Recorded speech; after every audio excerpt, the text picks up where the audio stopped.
जी बेटा, अब आवाज आ रही है? जी होप सो। क्या आप आवाज आ रही है जी आपको?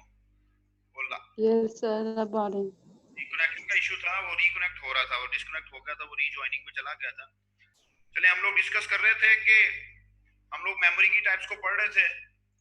मेमोरी की टाइप्स को हम लोगों ने देखा था कि कुछ वोलाटाइल मेमोरीज होती हैं जो कि अपने कंटेंट्स को लूज कर देती हैं जब पावर को कट ऑफ किया जाता है, और कुछ मेमोरीज ऐसी होती हैं जो कि नॉन वोलाटाइल होती हैं, वो अपने कंटेंट्स को लूज नहीं करती पावर के कट ऑफ होने पर। हमने एग्जांपल्स में देखा था कि हमारे पास एक मेजर एग्जांपल वोलाटाइल मेमोरी की रैम होती है, और दूसरी साइड पर हम देखा कि major example non volatile memory की हमारे पास रोम होती है। तो रैम के बारे में हमने डिस्कस किया था। हमने कहा था जी कि रैम एक रैंडम एक्सेस मेमोरी है। रैम एक रैंडम एक्सेस मेमोरी है जिसको रैंडमली हमारा सीपीयू एक्सेस करता है, और उसके अंदर डाटा रीड एंड राइट किया जा सकता है। फर्दर अभी हम लोगों ने जो डिस्कस करना है बेसिकली बेटा, हमारे पास टू टाइप्स होती हैं रैम की, बेसिक टाइप्स। एक स्टैटिक रैम और एक डायनामिक रैम। इन दोनों में डिफरेंस क्या है? पहले हम लोग डायनामिक रैम को डिस्कस करते हैं, बाद में स्टैटिक रैम को डिस्कस करेंगे।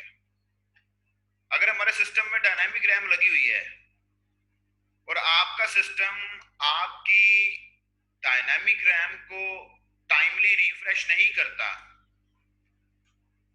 रैम को रिफ्रेश करने से मुराद ये होता है कि आपका सिस्टम ये चेक एंड बैलेंस रखेगा कि आपकी जो रैम है, हमारे सिस्टम की जो रैम है, क्या वो प्रॉपरली चार्ज हो रही है या नहीं हो रही, क्या उसको प्रॉपरली पावर अवेलेबल है या नहीं है। क्योंकि जब हमारे पास डी रैम को इलेक्ट्रिसिटी नहीं मिलती या पावर नहीं मिलती, तो आपकी डी रैम कुछ टाइम के बाद अपनी स्टेट को खो देती है। इसको हम लोग यूं याद कर सकते हैं अपनी आसानी के लिए, अगर हम लोग अपनी डी रैम को कंटिन्यूसली रिफ्रेश नहीं करते, आफ्टर सम टाइम पीरियड उसको रिफ्रेश नहीं करते, आफ्टर सम टाइम पीरियड हम ये चेक नहीं करते कि उसको पावर अवेलेबल है या नहीं अवेलेबल, तो कुछ टाइम के बाद, जो कि उसका फिक्स टाइम होता है, कुछ टाइम के बाद वो अपनी स्टेट को खो देती है। अपनी स्टेट को खोने से मुराद क्या है? वर्किंग स्टेट में थी, नॉन वर्किंग स्टेट में आ गई है। तो इसका मतलब ये होता है कि अगर वो अपनी स्टेट को खो देती है, तो इसका मतलब इन शॉर्ट ये है कि वो बंद हो जाती है, काम करना छोड़ देती है, और उसके अंदर जितने भी कंटेंट्स होते हैं वो सारे के सारे लूज हो जाते हैं। ये हम लोग डायनामिक रैम को डिस्कस कर रहे हैं। In short, systems systems have to refresh the dynamic RAM। अब आप लोग अपनी स्क्रीन पर देख रहे हैं ना, जिसको मैंने हाईलाइट किया है। जी बेटा, देख रहे हैं या नहीं देख रहे? ये जो मैंने हाईलाइट किया है, इसको देख रहे हैं, जिसको मैंने अभी हाईलाइट किया था? क्या लिखा हुआ है यहां पर कि must be continuously refreshed in order for it to maintain the data. कि कंटिन्यूअसली हमें इसको रिफ्रेश करना पड़ता है ताकि डाटा को मेंटेन किया जा सके।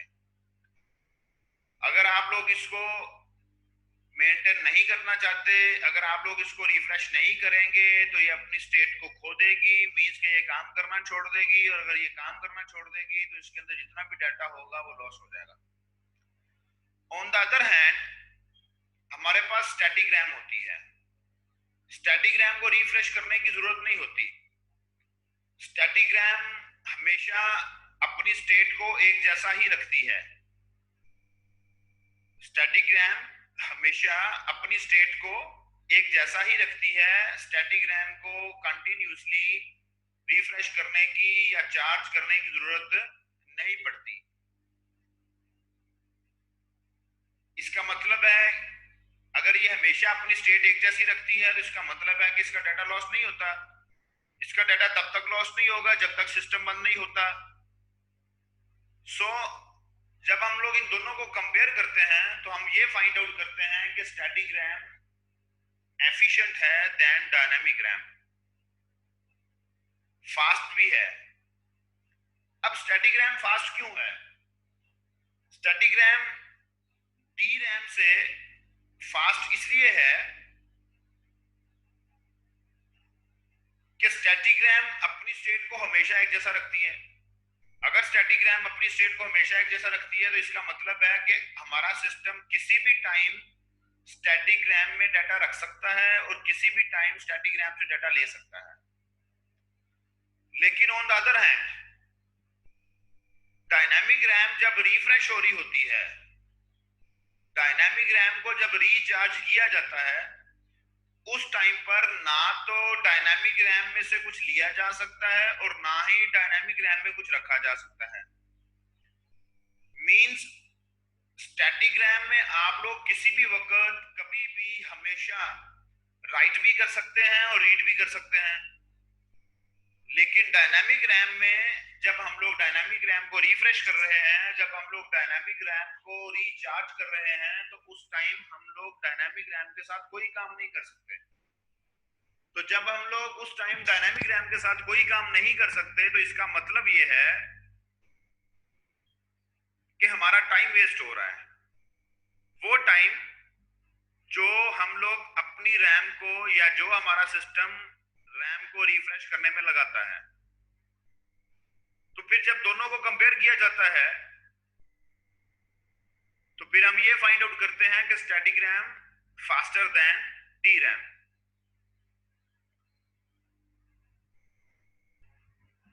लेकिन स्टैटिक रैम जो होती है वो डायनामिक रैम से थोड़ी सी कॉस्टली होती है। कॉस्टली से मुराद थोड़ी सी महंगी होती है। क्यों महंगी है? क्योंकि ये एफिशिएंट है। क्यों महंगी है? क्योंकि ये एफिशिएंट है। लेकिन कहा जाता है कि हमारे पास मोस्टली डी रैम यूज की जाती है। पर्सनल कंप्यूटर्स के अंदर मोस्टली डी रैम को यूज किया जाता है क्योंकि डी रैम जो है वो सस्ती होती है और सस्ती होने की वजह से उसकी कॉस्ट कम आती है। इसको हमारे सिस्टम में यूज किया जाता है क्योंकि हमारी जो डी रैम है हमारे सिस्टम्स के अंदर बार बार रिफ्रेश की जा सकती है। इसलिए रिफ्रेश की जा सकती है कि करंट अवेलेबल होता है। तो अगर करंट अवेलेबल होता है तो डी रैम को बार बार आसानी के साथ रिफ्रेश किया जा सकता है। लेकिन ये है कि हम लोग जब रिफ्रेश कर रहे होते हैं तो हम लोग उसके साथ कोई काम नहीं कर सकते। तो दैट डिपेंड्स कि आप लोग अगर एस रैम यूज करना चाहते हैं, डी रैम यूज करना चाहते हैं, हम लोग अपने सिस्टम में इसको रख सकते हैं। तो हम लोग इसको प्रेफर करते हैं स्टैटिक रैम को। क्यों स्टैटिक रैम को प्रेफर करते हैं? क्योंकि स्टैटिक रैम में हमारा वो टाइम कंज्यूम नहीं होता, हमारा वो टाइम वेस्ट नहीं होता जो डी रैम को रिफ्रेश करने में कंज्यूम होता है या डी रैम को रिफ्रेश करने में वेस्ट होता है। फर्दर जब हम लोग स्टैटिक रैम की बात करते हैं तो हम कहते हैं जी कि there is SDR, there is DDR, there is DDR1, there is DDR2 कि हमारे पास डिफरेंट और टाइप्स आ जाती हैं कैटेगरीज के अकॉर्डिंगली। तो SDR सिंगल डाटा रेट को कहते हैं, DDR डुअल डाटा रेट को कहते हैं। तो जब हम लोग मार्केट में से रैम लेने जाते हैं तो वो हमसे पूछता है कि SDR रैम लेनी है या DDR रैम लेनी है। जब हमें अपने पर्सनल कंप्यूटर में रैम लगानी है, हम लोग मार्केट में से रैम लेने जाते हैं तो वो हमसे पूछता है भाई कि आप लोगों ने SDR रैम यूज करनी है आपके सिस्टम में या आपके सिस्टम में DDR रैम लगती है। क्योंकि कहा यह जाता है कि जो मदरबोर्ड SDR को सपोर्ट करता है वो DDR को सपोर्ट नहीं करता और जो मदरबोर्ड DDR को सपोर्ट करता है वो SDR को सपोर्ट नहीं करता। इसकी रीजन क्या है? इसकी रीजन ये है कि फिजिकली SDR में और DDR में डिफरेंस होता है। फिजिकली आप लोग जब इसको गूगल करेंगे तो आप लोग इमेजेस में जब जाएंगे, गूगल करके आप लोग इमेजेस में जाइएगा तो आप लोग देखेंगे कि फिजिकली इसमें क्या डिफरेंस है। तो फिजिकली हमारे पास SDR में और DDR में डिफरेंस होता है और लॉजिकली डिफरेंस देखा जाए तो वर्किंग का होता है। लॉजिकल डिफरेंस वर्किंग का होता है, single data rate and dual data rate. Dual का मतलब बेटा डबल होता है, और अगर डीडीआर डुअल डाटा रेट है तो डीडीआर की स्पीड एसडीआर से ज्यादा होती है। फिर फर्दर डीडीआर की फर्दर टाइप्स आ जाती हैं, DDR 1, DDR 2, DDR 3 and so on. So हमें पता होना चाहिए कि हमारे सिस्टम में कौन सी रैम लगी हुई है। ये हमारे पास एस रैम और डी रैम जो है, ये दो डिफरेंट टाइप्स हैं हमारी रैम की। फर्दर हमारे पास एक दूसरी मेमोरी आ जाती है जिसको रोम कहते हैं, जिसको रीड ओनली मेमोरी कहते हैं। अब उसके नाम से देखें कि रीड ओनली मेमोरी से क्या मुराद है। रीड ओनली मेमोरी से मुराद है कि ऐसी मेमोरी जिसमें से डाटा सिर्फ रीड किया जाता है, राइट नहीं किया जाता, जिसमें डाटा सिर्फ रीड किया जाता है, राइट नहीं किया जाता।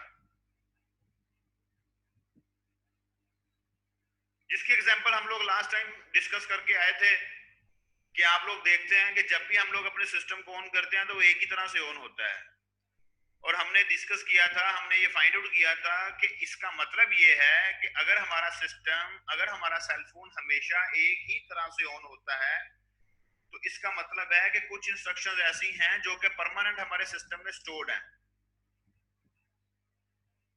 तो वो जो परमानेंटली हमारे सिस्टम में इंस्ट्रक्शन स्टोर्ड होती हैं, जिनको एग्जीक्यूट किया जाता है स्टार्ट पर, सिस्टम के स्टार्ट पर, वो रोम में स्टोर्ड होती हैं। और जब वो रोम में स्टोर्ड होती हैं तो जैसे ही हम लोग अपने सिस्टम को ऑन करते हैं तो वो इंस्ट्रक्शंस एग्जीक्यूट होती हैं, और वो इंस्ट्रक्शन हमारे पास वहां पर परमानेंटली स्टोर्ड होती हैं। और जब वो इंस्ट्रक्शंस एग्जीक्यूट होती हैं तो हमारा सिस्टम हमेशा एक तरह से ही ऑन होता है। मींस के वो इंस्ट्रक्शंस जो कि रोम में पड़ी हुई हैं उनको रीड किया जाता है और एग्जीक्यूट किया जाता है, उनके साथ छेड़खानी नहीं की जाती। रोम के साथ छेड़खानी नहीं की जाती, रोम को तंग नहीं किया जाता। रोम में से वो इंस्ट्रक्शंस जो रीड की जाती हैं उनको एग्जीक्यूट किया जाता है, और हमारा सिस्टम उन इंस्ट्रक्शन को एग्जीक्यूट करने के बाद स्टार्ट हो जाता है। इन शॉर्ट कहा जाता है कि जो स्टार्टअप इंस्ट्रक्शंस होती हैं हमारे सिस्टम की, स्टार्टअप इंस्ट्रक्शंस, स्टार्टअप इंस्ट्रक्शन से क्या मुराद है? स्टार्टअप इंस्ट्रक्शन से मुराद ये है ऐसी इंस्ट्रक्शन जो कि हमारे सिस्टम को स्टार्ट करने के लिए रिक्वायर्ड होती हैं। ऐसी इंस्ट्रक्शन जो कि हमारे सिस्टम को स्टार्ट करने के लिए जरूरी हैं, उनको स्टार्टअप इंस्ट्रक्शन कहा जाता है। तो कहा यह जाता है कि जो स्टार्टअप इंस्ट्रक्शंस होती हैं वो हमारे पास रोम में पड़ी होती हैं, उनको जब सिस्टम स्टार्ट किया जाता है उन इंस्ट्रक्शंस को एग्जीक्यूट किया जाता है और सिस्टम स्टार्ट हो जाता है।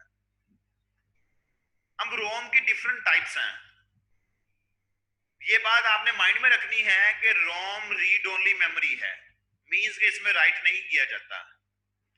लेकिन मेरा आपसे एक क्वेश्चन है, मेरा आपसे एक क्वेश्चन ये है कि जब आप लोग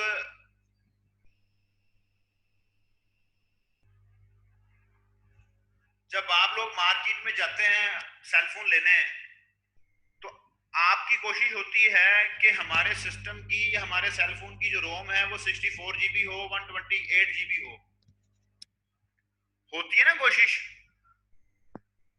आपकी कोशिश होती है कि हमारे सेलफोन की रैम 2 GB हो या 4 GB हो, हमारे सिस्टम की रोम जो है वो 64 GB हो या 128 GB हो। अब जब आपके सिस्टम में, आप जरा थोड़ा सा सोचने की कोशिश करें, थोड़ा सा ऑब्जर्व करने की कोशिश करें कि हमारे सेलफोन में तो हार्ड डिस्क होती नहीं है, या होती है हमारे सेलफोन में हार्ड डिस्क?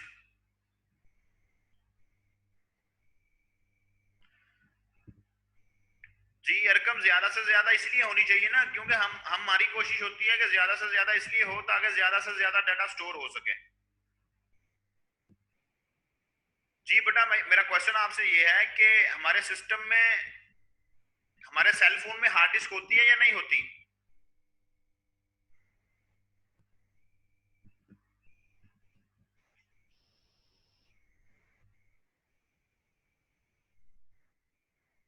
हमारे सेलफोन में कोई हार्ड डिस्क नहीं होती। हमारे सेल फोन में कोई हार्ड डिस्क नहीं होती, हमारे सेल फोन में कोई कार्ड नहीं होता, हमारे सेल फोन के अंदर ये जो रोम होती है यही हार्ड डिस्क का काम करती है। जी मोहसिन मलिक सही कह रहा है। ये जो बेटा आप लोग कहते हैं ना 64 GB रोम हो, 128 GB रोम हो, ये बेसिकली हमारे सेल फोन की रोम होती है जो कि हार्ड डिस्क का काम करती है। अब क्वेश्चन यहां पर ये बना कि हम तो डेली बेसिस पे अपनी रोम में डाटा रखते हैं, मींस के राइट करते हैं, और डेली बेसिस पे हम अपनी रोम में अपने सेल फोन में से डाटा डिलीट भी करते हैं, रीड भी करते हैं, अपनी वीडियो, अपनी इमेजेस, अपनी तस्वीरें डेली बेसिस पे देखते भी हैं, नई तस्वीरें बना के सेव भी करते हैं। तो ये तो हमारे पास डेफिनेशन के अगेंस्ट हो गया। रोम की डेफिनेशन तो ये थी कि रीड ओनली मेमोरी, लेकिन अगर आप अपने सेल फोन की एग्जांपल ले रहे हैं, सेल फोन के अंदर जो रोम यूज की गई है उसके अंदर क्या है जी कि आप लोग तो डेली बेसिस पे बहुत कुछ स्टोर करते हैं अपने सेल फोन में, और जो कुछ आप स्टोर कर रहे हैं वो रोम में स्टोर हो रहा है। और रोम में स्टोर होने से मुराद क्या है कि आप राइट कर रहे हैं। ये बात लास्ट टाइम हम लोग डिस्कस करके आए थे, स्टोर से मुराद राइट करना होता है, सेव करने से मुराद राइट करना होता है, ओपन से मुराद रीड करना होता है। तो ये तो डेफिनेशन के अगेंस्ट हो गया या नहीं हो गया? डेफिनेशन कुछ कह रही है और अभी हम लोग कुछ डिस्कस कर रहे हैं। जी बेटा रिमशा यूनुस सही कह रही हैं आप बेटा। जो मैंने क्वेश्चन पूछा था मुझे उसका आंसर करें कि अभी तो हम लोग डेफिनेशन के अगेंस्ट पढ़ रहे हैं। जो हम लोग डिस्कस कर रहे हैं वो डेफिनेशन के अगेंस्ट हो गया या नहीं हो गया?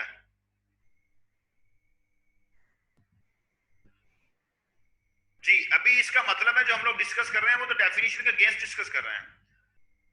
हम लोग अपनी मर्जी से डिस्कस नहीं कर रहे, हम लोग अपनी मर्जी से डिस्कस नहीं कर रहे, क्योंकि जो रोम हम लोग अपने सेल फोन में यूज करते हैं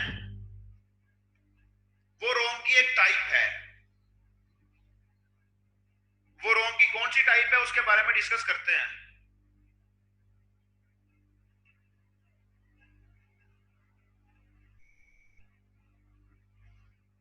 ये कुछ टाइप्स रोम की हमारे सामने नजर आ रही है, आपको नजर आ रही है बेटा या नहीं आ रही नजर? रोम, पी रोम और ईपी रोम लिखा हुआ नजर आ रहा है जी। तो अब हम लोग मूव कर रहे हैं टाइप्स ऑफ रोम की तरफ। अभी हम लोग मूव कर रहे हैं टाइप्स ऑफ रोम की तरफ। बेसिकली 4 टाइप्स होती है रोम की। 4 नहीं 3। एक को पी रोम कहते हैं जो कि ये आप लोगों के सामने है, एक को ईपी रोम कहते हैं, और एक को डबल ई पी रोम कहते हैं। एक को डबल ई पी रोम कहते हैं। वन बाय वन इनको डिस्कस करते हैं। पी रोम स्टैंड फॉर होता है बेटा programmable read only memory. Programmable read only memory. अब प्रोग्रामेबल से क्या मुराद है? प्रोग्रामेबल से मुराद बेटा ये है कि अगर जस्ट हम लोग रोम यूज करते हैं ना, जो कि रोम सिंपल रोम है, अगर मेरे सिस्टम की रोम खराब हो जाती है, अगर मेरे सिस्टम के अंदर जो सॉफ्टवेयर पड़ा है वो डिस्टर्ब हो जाता है, तो मैं उसके अंदर चेंजेस नहीं कर सकता, मुझे उसको रोम को चेंज करना पड़ेगा। मुझे रोम को चेंज करना पड़ेगा। जैसे कि इससे ऊपर लिखा हुआ है रोम के अगेंस्ट क्या लिखा हुआ है? Factory program can not be change. ये ओल्डर स्टाइल है। तो अगर मेरे सिस्टम के अंदर जो रोम लगी है वो सिंपल रोम है और उसके अंदर हमने कुछ सॉफ्टवेयर रखा हुआ है, कुछ इंस्ट्रक्शंस लिखी हुई हैं, और अगर उन इंस्ट्रक्शंस में प्रॉब्लम आ जाता है बेटा तो हमें रोम चेंज करनी पड़ती है। और मार्केट से हम लोग ले आते हैं पी रोम, रोम चेंज करते हैं और मार्केट से ले आते हैं पी रोम। तो वो जो पी रोम हम लोग लेके आते हैं ना वो बिल्कुल ब्लैंक होती है स्टार्ट में, उसके अंदर कुछ भी नहीं लिखा होता। हम लोग उसके अंदर अपना प्रोग्राम रखते हैं, हम लोग अपनी इंस्ट्रक्शन उस पी रोम के अंदर स्टोर करते हैं,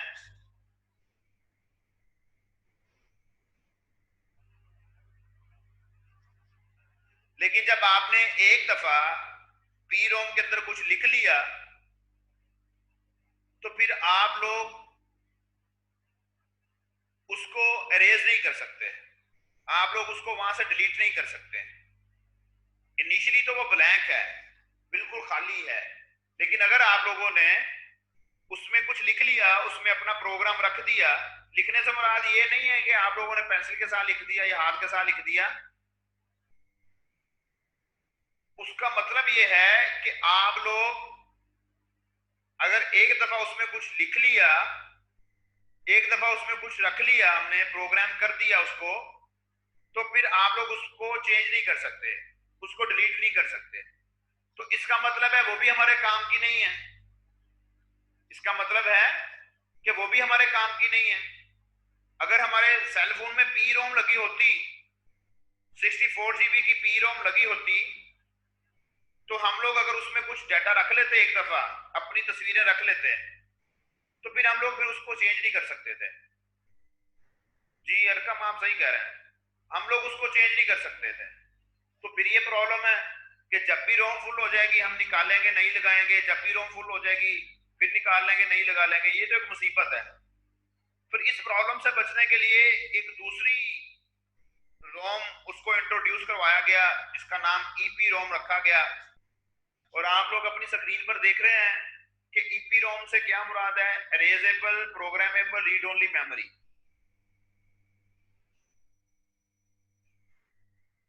एरेजेबल प्रोग्रामेबल रीड ओनली मेमोरी, इसका मतलब यह है कि एक रोम हमारे पास ऐसी आ गई जिसमें से प्रोग्राम को अरेज किया जा सकता है और नया डाटा रखा जा सकता है। ये तो काम आसान हो गया हमारे लिए, हमारा प्रॉब्लम सॉल्व हो गया। हमारा प्रॉब्लम क्या था, हमारा प्रॉब्लम था कि डाटा रखा जाए, चेंज किया जाए।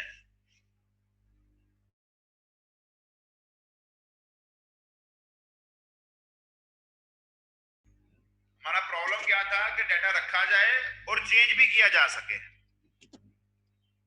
तो हमारा प्रॉब्लम तो सॉल्व हो गया, लेकिन क्या प्रॉब्लम था? ईपीरोम के अंदर प्रॉब्लम बेटा ये था कि ईपीरोम में डाटा को एरेज करने के लिए, प्रोग्राम को एरेज करने के लिए आपको कोई ऐसी डिवाइस चाहिए जो कि अल्ट्रा वायलेट रेज जनरेट करती हो। मींस के ईपीरोम के ऊपर हमें अल्ट्रा वायलेट रेज के साथ डाटा रेज करना पड़ता था। मींस कि अगर हम लोग अल्ट्रा वायलेट रेज यूज करेंगे तो डाटा रेज होगा, इलेक्ट्रिकली डाटा रेज नहीं हो सकता, इलेक्ट्रिकली डाटा रेज नहीं हो सकता। सो ये भी एक प्रॉब्लम था कि अगर हम लोग अपनी रोम की टाइप ईपी रोम यूज करते हैं तो फिर हमें उसके साथ साथ एक ऐसी डिवाइस भी मार्केट से लेनी पड़ेगी जो कि अल्ट्रा वायलेट रेज जनरेट करती हो। हम लोग अपनी ईपी रोम के ऊपर अल्ट्रा वायलेट रेज हिट करेंगे तो अल्ट्रा वायलेट रेज को यूज करते हुए आप लोगों के पास ईपी रोम से डाटा डिलीट हो सकता है। ये भी हमारे लिए एक प्रॉब्लम है।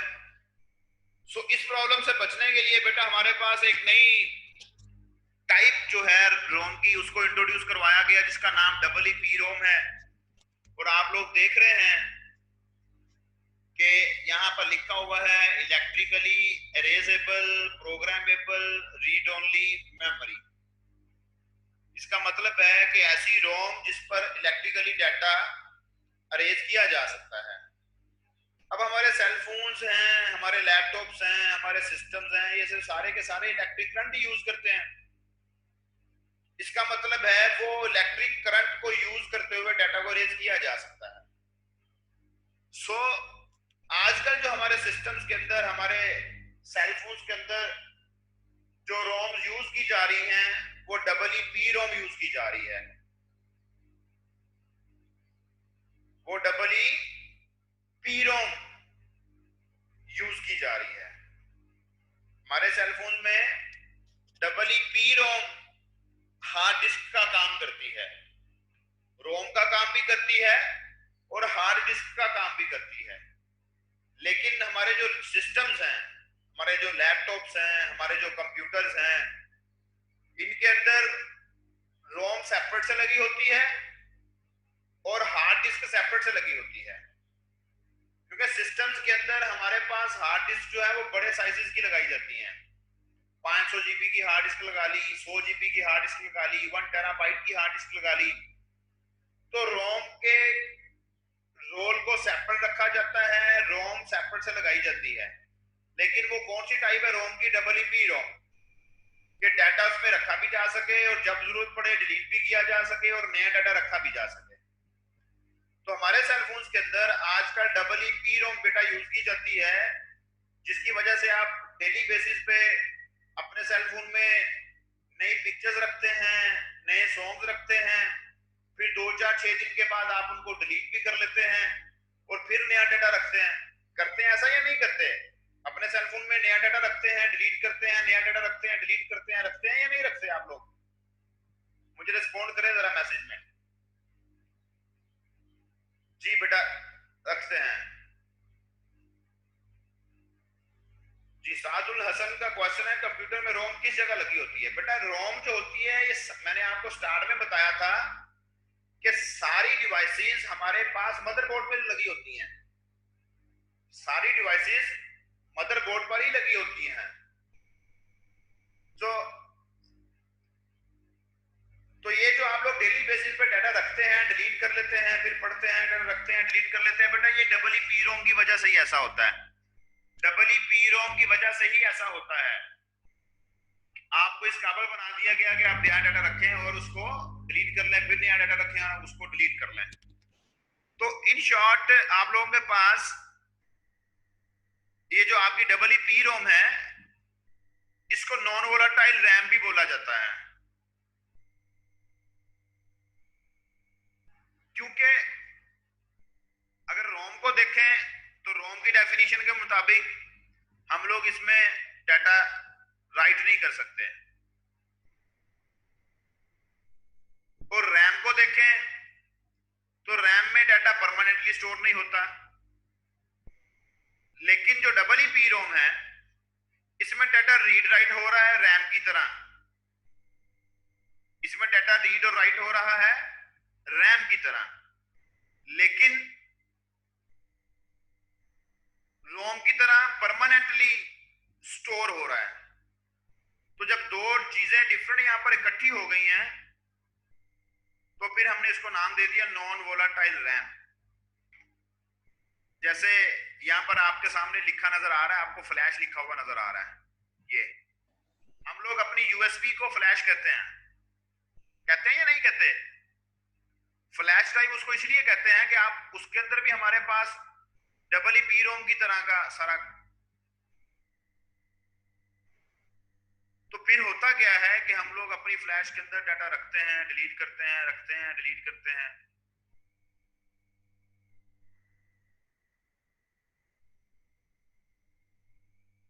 जी जी नूरुल हुदा, आप बेटा सही कह रही हैं। तो आपकी हमारे पास जो रोम है वो नॉन वोलाटाइल मेमोरी की एग्जांपल है, तो इसकी टाइप्स भी नॉन वोलाटाइल में ही आती हैं। लेकिन जब इसकी वर्किंग चेंज हुई EEP रोम की वजह से, जब इसकी वर्किंग चेंज हुई EEP रोम की वजह से, तो फिर हमने इसको बेटा नॉन वोलाटाइल रैम कहना शुरू कर दिया। EEP रोम को नॉन वोलाटाइल रैम कहना शुरू कर दिया, जिसकी एग्जांपल हमारी USB है, जिसको फ्लैश ड्राइव कहते हैं। अदरवाइज अगर हम लोग सिंपल बात करते हैं तो हम कहते हैं जी ROM is a type of non volatile memory. अगर रोम नॉन वोलाटाइल मेमोरी की टाइप है तो फिर डेफिनेटली हमारे पास रोम की जो टाइप्स हैं वो भी नॉन वोलाटाइल मेमोरी में आएंगी। तो जब वो नॉन वोलाटाइल मेमोरी में आएंगी तो जब EEP रोम कर गए तो EEP रोम के अंदर हमारे पास नॉन वोलाटाइल वाला काम ही हो रहा है, डाटा परमानेंटली स्टोर हो रहा है। नूरुल हुदा बेटा फॉलो कर रही हैं? डाटा परमानेंटली ही स्टोर हो रहा है जैसा कि नॉन वोलाटाइल में होता है। लेकिन क्या हुआ, उसमें डाटा रीड और राइट किया जा सकता है। एक्स्ट्रा फीचर आ गया कि आप राइट भी कर सकते हैं। तो जब राइट कर सकते हैं और रीड भी कर सकते हैं तो फिर उसको नाम नॉन वोलाटाइल रैम का दे दिया गया, क्योंकि सिर्फ जब आप रोम पे रहेंगे तो वो फिर हमारे पास रीड ओनली मेमोरी रह जाएगी। जी सादुल हसन, हम लोग हार्ड डिस्क के किसी एक स्पेसिफिक पोर्शन को as a virtual ROM use कर सकते हैं, लेकिन वो आप नहीं करेंगे। वो एक यूजर नहीं कर सकता, वो हमारे पास परमानेंटली करना पड़ेगा उसको। ठीक है, तो फिर उसका उसका फर्क क्या आएगा? उसका फर्क ये आएगा कि जब कंपनी हमारे पास सिस्टम रेडी कर रही होगी तो वो सिस्टम के अंदर रोम को प्लग नहीं करेगी। ऑन द अदर हैंड वो हार्ड डिस्क के कुछ पोर्शन को एज ए रोम यूज कर लेगी। ठीक है जी, जैसा कि अरकम ने लिखा है, अरेज्ड एंड रीप्रोग्राम्ड यूजिंग अ वोल्टेज। तो रोम के अंदर हम लोग, बेटा ये करंट ही काम करता है अंदर, तो सारा हमारे लैपटॉप के अंदर, हमारे सिस्टम के अंदर ये सारा कुछ करंट ही काम करता है। हम लोग तो सिर्फ और सिर्फ ये राइट क्लिक करके हैं और हमारे सामने इंग्लिश का लिखा हुआ कुछ आ जाता है। सिस्टम के अंदर तो सारा कुछ करंट ही है। हमारे सेल फोन के अंदर तो सारा कुछ करंट की फॉर्म में ही काम करता है। हमारी हार्ड डिस्क के अंदर करंट के थ्रू ही सारा काम होता है। तो अंदर तो सारे का सारा इलेक्ट्रिक करंट यूज हो रहा है ना। तो ये जो अरकम ने लिखा है, इसको आप लोग, उसने आपकी आसानी के लिए लिखा है कि डाटा जो अरेज होना है, डाटा जो लिखा जाना है, वो सारे के सारा यूजिंग करंट ही होना है।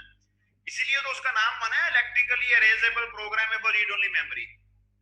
अगर आप लोग उसके नाम को फॉलो कर रहे हैं तो electrically erasable programmable read only memory means के डाटा को अरेज भी किया जा सकता है फ्रॉम EEPROM, नया डाटा रखा भी जा सकता है in EEPROM।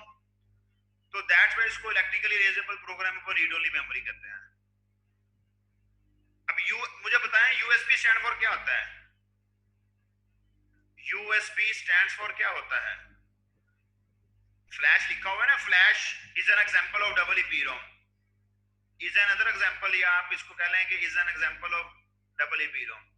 USB stand for क्या होता है जी? फजीला सईद, वेरी गुड बेटा, शायद हमने क्लास में भी डिस्कस किया था, मुझे कंफर्म नहीं है, लेकिन यूनिवर्सल सीरियल बस। ये यूएसबी हम लोग इसको इसलिए कहते हैं क्योंकि it use to move data from one place to another place. तो जो मूवमेंट होती है वो बस ही करती है, दैट्स व्हाई इसका नाम यूनिवर्सल सीरियल बस है। और ये जो फ्लैश होती है ना, फ्लैश, हम अपनी यूएसबी को फ्लैश ड्राइव भी कहते हैं। फ्लैश इज बेसिकली एक टेक्नोलॉजी, फ्लैश एक टेक्नोलॉजी का नाम है। फ्लैश एक टेक्नोलॉजी का नाम है जो कि यूएसबी के अंदर यूज की जाती है, दैट्स व्हाई इसको फ्लैश ड्राइव भी बोला जाता है। और आपने नॉर्मली देखा है यूएसबी के ऊपर लिखा होता है 2.0 3.0, कभी देखा है आप लोगों ने? यूएसबी होती हैं कुछ, यूएसबी ऐसी होती हैं उनके ऊपर लिखा होता है 2.0 3.0। तो बेटा ये जो 2.0 3.0 लिखा होता है, it is basically the speed of USB. ये बेसिकली आपकी यूएसबी की अपनी स्पीड है कि ये कितनी स्पीड से काम करती है। क्योंकि हम लोगों ने समटाइम देखा है कि एक ही फाइल को किसी सिस्टम से एक यूएसबी में कॉपी करें तो वो 1 मिनट में हो जाती है, लेकिन उसी फाइल को उसी सिस्टम से किसी दूसरी यूएसबी में कॉपी करें तो वो 2 मिनट में होती है। हर डिवाइस की अपनी स्पीड होती है, हार्ड डिस्क की अपनी स्पीड है, रोम की अपनी स्पीड है, रैम की अपनी स्पीड है, आपके कीबोर्ड की अपनी स्पीड है, लेकिन यूएसबी की अपनी स्पीड है। लेकिन मेनली हमारे सिस्टम की स्पीड जो मैटर करती है वो सीपीयू के साथ करती है। मेनली हमारे सिस्टम की जो स्पीड मैटर करती है वो सीपीयू के साथ करती है। CPU mean central processing unit. Central processing unit means आपका जो सिस्टम का प्रोसेसर है, that is brain of your system. Hope so कि आप लोगों ने फॉलो कर लिया। तो हमारा आज का मकसद था रैम की टाइप्स को पढ़ना और रोम की टाइप्स को पढ़ना, और हमने कोशिश की है कि रैम और रोम को अच्छी तरह से पढ़ लें। होप सो कि आप लोगों को क्लियर हो गया होगा कि रैम की कौन सी टाइप्स होती हैं, रोम की कौन सी टाइप्स हैं और उनका क्या क्या काम होता है। और अगर आजकल हमें कोई पूछता है कि भाई आपके सेल फोन में कौन सी रोम यूज हो रही है, तो हम लोग फौरन से बता सकते हैं जी EEPROM। हम लोग उसको फौरन से बता सकते हैं जी EEPROM यूज हो रही है। और आप लोगों ने शायद देखा है कि जब हम लोग मार्केट में सेल फोन लेने जाते हैं तो शायद कुछ बॉक्सेस या कुछ सेल फोन कंपनीज ऐसी हैं जो कि EEPROM लिखती हैं, रोम नहीं लिखती। वो रोम की बजाय EEPROM लिखती को क्लियर है? अगर बेटा कोई क्वेश्चन हुआ तो आप लोगों ने कल पूछ लेना है। कल हम लोग इंशाल्लाह ताला अपना लैब वर्क करेंगे। हमारा मीटिंग का टाइम खत्म हो रहा है, अपना ख्याल रखिएगा। बाकी इंशाल्लाह हम लोग कल करेंगे। ठीक है जी, अपना ख्याल रखिएगा। अल्लाह हाफिज।